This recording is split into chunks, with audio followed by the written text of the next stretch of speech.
You Gotta Have Hope is a really great episode of The Golden Girl. The 17th episode of the 4th season. This is, of course, directed by Terry Hughes. And as always, there will be spoilers from now as I go through the episode and share some thoughts. And it starts off with quite a strong beginning. It starts off with somebody singing Puff the Magic Dragon. It's an absolute joy. And we find out that Dorothy is actually in charge of putting on this charity event. It's a really important event and she's very nervous about it. Sophia then comes in. And as Dorothy points out to Sophia, you force your way into the show and every year it's a total disaster. And I have to say, I was initially keen to see what kind of show Sophia would put on, but it turns out actually she isn't completely disagreeing with Dorothy and realises she's her agent. And she's an agent for the Donatello triplets and they do a performance. Dorothy's quite happy with it, but then Sophia realises that it's a charity show. And the Donatello triplets obviously won't get any money, and then obviously Sophia won't. So she's not giving them the Donatello triplets after all.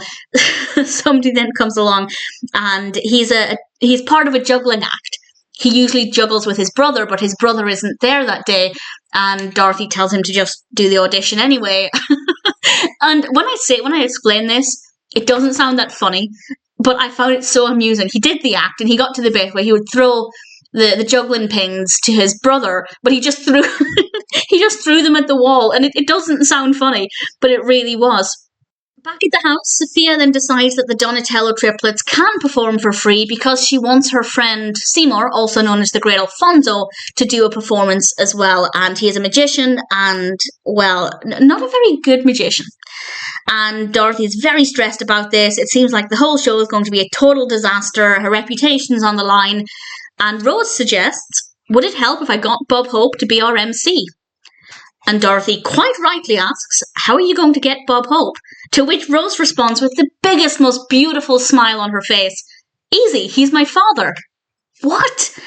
And then Blanche, I have to say, Blanche's facial expression was absolutely brilliant. And she says to Rose, quite seriously, Rose, have you been forgetting to wash the fruit before you eat it? The delivery of the line was perfect. And then we get a bit of a backstory with Rose. And I don't know if I like this backstory for Rose. And I don't know if it'll ever come up again or if it's just a kind of mentioned once and then never again. But she spent the first 8 years of her life in an orphanage. And I don't love that for the character. But I guess it's interesting to have a bit of background for her.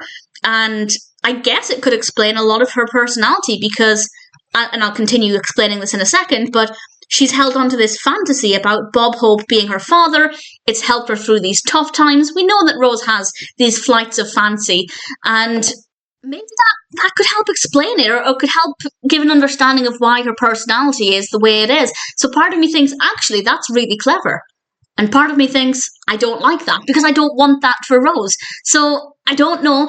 If it's not something ever mentioned again, I will move on from it. But I am keen to see if they decide to ever circle back to that. And later on, Dorothy is having a meeting with the rest of the committee in the front room. And again, it is not going very well. But Blanche quite sweetly is there to support her. I really like Blanche's role in this. And then Rose comes in and she says that they've got Bob Hope to MC the event, which obviously everybody's excited about.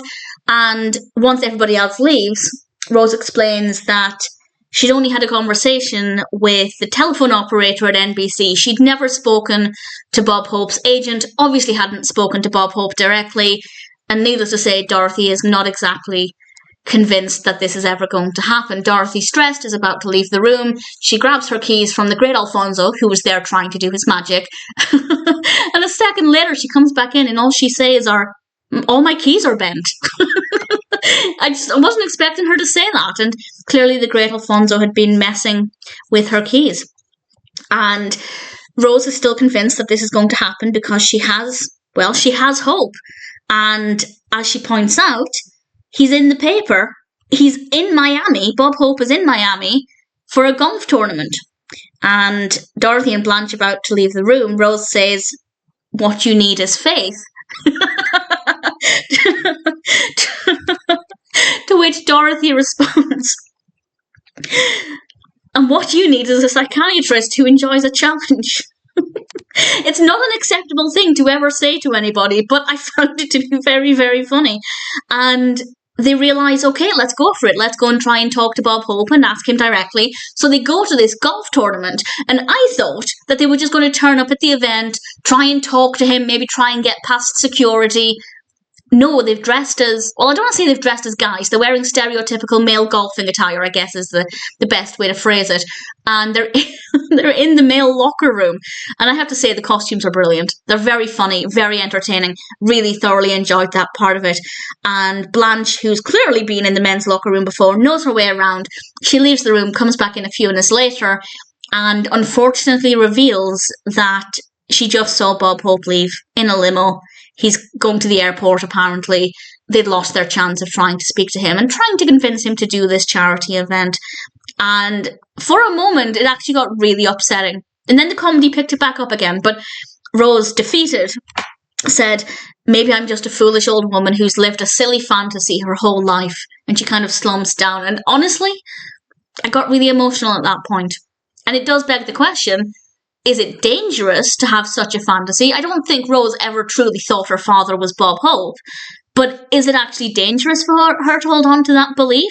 Or if it helps her get through some tough times, is that fine? Is that valuable? Or is it damaging? And I don't have an answer to that. I don't think there is a straight answer, but in that moment, Rose clearly thought maybe I shouldn't have done this my whole life. And it was heartbreaking, but it was very fleeting because almost as soon as Dorothy and Blanche started comforting her, some guys came into the locker room wearing towels, and clearly what they saw were three guys huddled together, which in itself shouldn't be a problem. You should be able to see guys comforting each other, but obviously that's not what they're used to seeing in the locker room, and it picked the mood back up a little bit. And then the rest of the episode is actually at the charity event.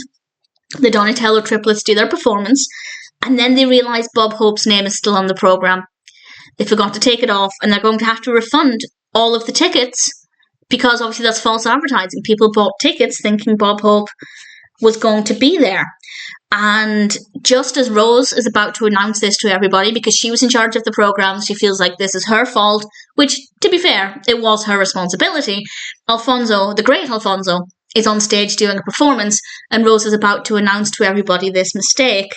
And just as she does so, the great Alfonso opens up the door to the box, and out walks Bob Hope. It turns out he was the great Alfonso's old performance partner, which was just really sweet and an absolute delight, and I didn't see it coming. On reflection, if anybody were to say, I guessed that, I saw that coming, I picked up on the context clues, I could believe it. But I didn't. I didn't pick up on that. So for me, it was a nice reveal. I did expect it to happen because usually with the Golden Girls, and this has happened quite a few times, including in this season, if they say that a certain celebrity or famous actor is going to be there and everybody completely poo-poos that idea, they are ultimately there. I don't think it's happened yet where that hasn't been the case. So I did expect Bob Hope to appear, but I didn't know how or why, especially if they saw him in a limo going to the airport. So that for me was an element of surprise, and I rather liked it. And Rose admitted that it was just a coincidence, which I thought was quite sensible of her. It shows that she can separate fantasy from reality. And she said that she would have had to have learned a big lesson from this had Bob Hope not turned up. And that's that she would have had to have learned to dream no more silly dreams. And the last thing we see, Bob Hope on stage, Rose smiles at him and says, "Thanks, Dad." And it's adorable. And it's so sweet. Very moving. Definitely a funny episode. It's great to see the girls all supporting each other. It's just an absolute joy from start to finish. I thought You Gotta Have Hope was quite a whirlwind of an episode. There's a lot going on. There's a lot of unpredictability. And I really enjoyed it. I thought this was a really solid episode of The Golden Girls.